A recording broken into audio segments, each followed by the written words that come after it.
কল্পনা করুন সকালবেলা আপনার ঘুম থেকে ওঠার পর আপনি দেখলেন আপনি নর্থ সেন্টিনেল আইল্যান্ডে পৌঁছে গেলেন।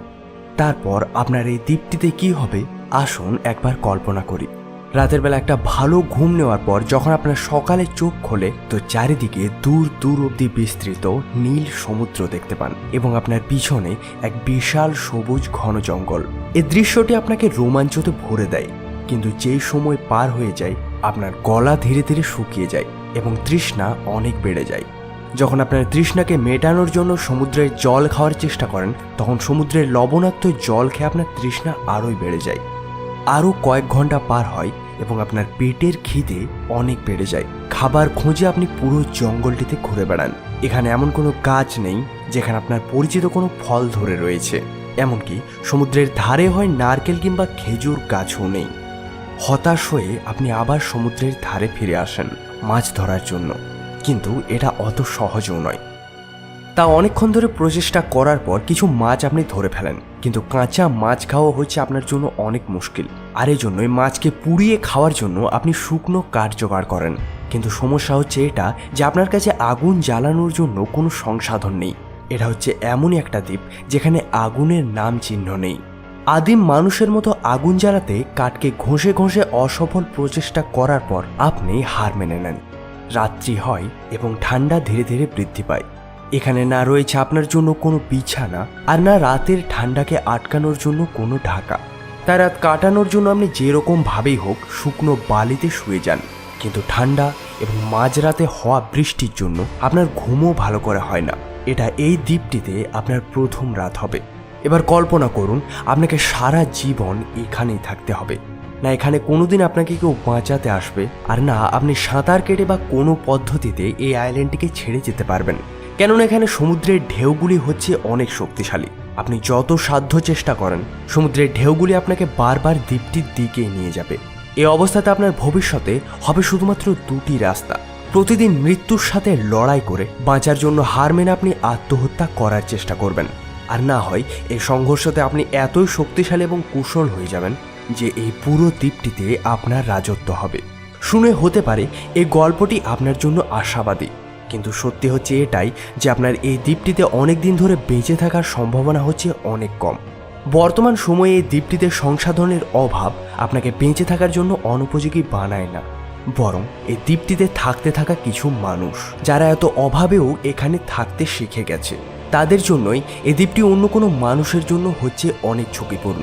যারা এই দ্বীপটিতে কোনো রকম ভাবেই পৌঁছেছে তাদের মধ্যে বেশিরভাগ মানুষই মারা যায়। অতীতে প্রায় অনেক সময় ধরে মানুষ এই দ্বীপটিতে আসার চেষ্টা করেছে। কেউ এখানে থাকতে থাকা মানুষগুলির সভ্যতার উপর ডকুমেন্টারি বানাতে চেষ্টা করেছিল, আবার কোনো জেল ছেড়ে পালিয়ে যাওয়া অপরাধী এই দ্বীপটিতে আশ্রয় নেওয়ার চেষ্টা করে। এরকম একটা খ্রিস্টান ধর্মের প্রচারক এই দ্বীপটিতে এসে এখানকার মানুষের সাথে দেখা করার সিদ্ধান্ত নেয়। সেই মানুষটি এখানে আসা মাত্র মারা যায়।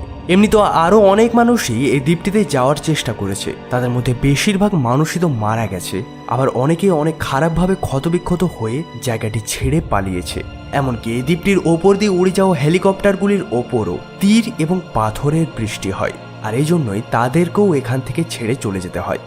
এই দ্বীপটিতে থাকতে থাকা মানুষগুলির সম্বন্ধে আমরা কিছুই জানি না। এই দ্বীপটিতে কোনো সাধারণ মানুষের যাওয়া ভারত সরকার দ্বারা পুরোপুরি নিষিদ্ধ করে দেওয়া হয়েছে। জায়গাটিতে কোনো প্রকারেরই ফটোগ্রাফি এবং ভিডিওগ্রাফি নিষেধ। কিন্তু শুধুমাত্র একটি প্রয়াসই এমন ছিল যার ফলে সভ্যতারই সম্পর্কে আমরা অনেক কিছুই জানতে পেরেছিলাম। এই মানুষগুলি আজ অব্দি আগুন জ্বালাতে শিখেনি, আর না রয়েছে এখানে চাষবাসের কোনো প্রকারের চিহ্ন। প্রায় 60,000 বছর ধরে এই মানুষগুলি এখানে বেঁচে রয়েছে। এত সংঘর্ষ হওয়ার ফলেও এই মানুষগুলি কিভাবে এখানে বেঁচে রয়েছে? রহস্যজগৎকে সাবস্ক্রাইব করার পর পাশের বেল আইকন প্রেস করে অল অপশনটাই ক্লিক করুন, যাতে ভবিষ্যতে এই ধরনের ভিডিও আপনি সহজেই পেয়ে যান। এই মানুষগুলি এতদিন ধরে এখানে বেঁচে কি করে আছে? এই প্রশ্নটির উত্তর এখানেই লুকিয়ে রয়েছে যে মানুষগুলি এই দ্বীপটিতে এসেছিল কি করে। এই ঘটনাটিকে জানার জন্য আমাদেরকে ইতিহাসে প্রায় 1,20,000 বছর আগে যেতে হবে, এই দ্বীপটির চেয়ে অনেক দূরে দক্ষিণ আফ্রিকায়। এটা ওই সময়টি ছিল যখন মানুষ আগুনের ওপর নিয়ন্ত্রণ করতে শিখে যায়, কিন্তু এই আগুনগুলি আকাশের বজ্রপাত এবং গাছে গাছে ঘষা লেগে যে আগুনগুলি জ্বলত সেগুলিই ছিল। মানুষ মাত্রই প্রকৃতি থেকে আপনা আপনি লেগে যাওয়া আগুনগুলিকেই যত্নে রাখত। সেগুলিকে নিভে যেতে দিত না। যদি সেই আগুনগুলি নিভে যেত তাহলে সেগুলিকে জ্বালানোর জন্য তারা কোনো প্রকারেরই পদ্ধতি জানত না। না চাষবাস আর না কোনো থাকার ঘরের ব্যাপারে তাদের জ্ঞান ছিল। কাঁচা মাংস, গাছের ছাল, বিভিন্ন প্রকারের শিকড় এবং গাছের ফলের ওপরই তারা নির্ভরশীল ছিল। এই সময় মানুষের জীবনচক্রটি জীবজন্তুদের থেকে এতটাই আলাদা ছিল যে মানুষেরা এতদিনে ভাষার আবিষ্কার করে নিয়েছিল, যার ফলে শিকার করার জন্য আপনার সাথে তালমেল ভালো হয়। না কোনো সমাজ ছিল, না গ্রাম, আর না কোনো থাকার জন্য ঘর। জীবনে শুধুমাত্র একটি উদ্দেশ্য, চলতে থেকো। আর যদি সূর্য অস্ত চলে যায় তাহলে কোনো গুহাতে আশ্রয় নিয়ে নাও। সকাল হতেই আবার খাবার এবং জলের সন্ধানে আরও নতুন জায়গার খোঁজে বেরিয়ে যাও। দক্ষিণ আফ্রিকা থেকে অনেক মানুষেরই গোষ্ঠী বেরিয়ে যায় সেখান থেকে নতুন নতুন সম্ভাবনার খোঁজে। এই যাত্রাটি সম্পূর্ণ হতে লেগে যায় অনেক বছর। তবে নতুন জায়গায় খোঁজের লালসায় মানুষকে থামতে দেয়নি। এই মানুষগুলি এমন কোনো জায়গার খোঁজ করছিল যেখানে বেঁচে থাকার জন্য সংঘর্ষ কম হয় এবং খাবার খুব সহজে পাওয়া যায়। হাজার হাজার বছরের যাত্রার ফলে শুধুমাত্র সময়ই পার হয়ে যায়নি, বরং পৃথিবীর ভৌগোলিকতারও পরিবর্তন হয়। পৃথিবীর ওপর জমে থাকা বরফগুলি ধীরে ধীরে গলতে থাকে, সমুদ্রের জলের স্তর বেড়ে যায় এবং অনেক ভূমি সমুদ্রের জলের তলে চলে যাওয়ার ফলে পৃথিবীতে অনেকগুলি নতুন নতুন দ্বীপের সৃষ্টি হয়। আর এজন্যই যে যেখানে ছিল সে সেখানেই থেকে যায়। প্রতিটি মহাদ্বীপের আকৃতি ছিল বিশাল, তাই বিভিন্ন জায়গায় থাকতে থাকা মানুষগুলি বিভিন্ন প্রজাতিতে বিভক্ত হয়ে যায়। তাদের বিকাশও হয় অনেক দ্রুত গতিতে। তারা না শুধু আগুন জ্বালাতে শিখে, বরং জীবজন্তুকে পোষ মানানো থেকে শুরু করে চাষবাস অবধি। এই ঘটনাগুলি মানুষকে একটা নতুন সম্ভাবনার দিকে এগিয়ে নিয়ে যায়। সারা দুনিয়ায় মিলমিশে থাকার জন্য বিভিন্ন উন্নত সভ্যতার নির্মাণ হয়। কিন্তু এই সময় যে মানুষগুলি সেন্টিনেল আইল্যান্ডে ফেঁসে থেকে যায় তাদের বিকাশ সম্পূর্ণ থেমে যায়। এখন চলছে 21 শতক, আর আজ অব্দি সেই মানুষগুলিকে সেন্টিনেল আইল্যান্ডে পৌঁছানো প্রায় 60,000 বছর কেটে গেছে। কিন্তু আজ অব্দি ন্যায় মানুষগুলি আগুন জ্বালাতে শিখেছে আর না চাষবাস করতে। পুরাতত্ত্ববিদদের অনুযায়ী এই মানুষগুলির সংখ্যা আগে অনেক বেশি ছিল, কিন্তু অন্য সব সভ্যতার সাথে এদের কোনো মেলামেশা ছিল না।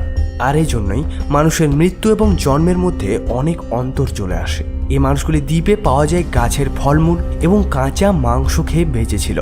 আর এই জন্যই সেই মানুষগুলির রোগ প্রতিরোধের ক্ষমতাও অনেক কমে যায়। এই ঘটনাটির ব্যাপারে আমরা প্রথমবার জানতে পারি যখন কিছুগুলি মানুষ এই আইল্যান্ডের খোঁজে এসেছিল। কিন্তু আসল কথা ছিল তাদের শরীরে থাকতে থাকা রোগ জীবাণুর জন্য এখানকার মানুষগুলির রোগ হতে শুরু হয়। দ্বীপে থাকতে থাকা অনেক মানুষই মারা যায়।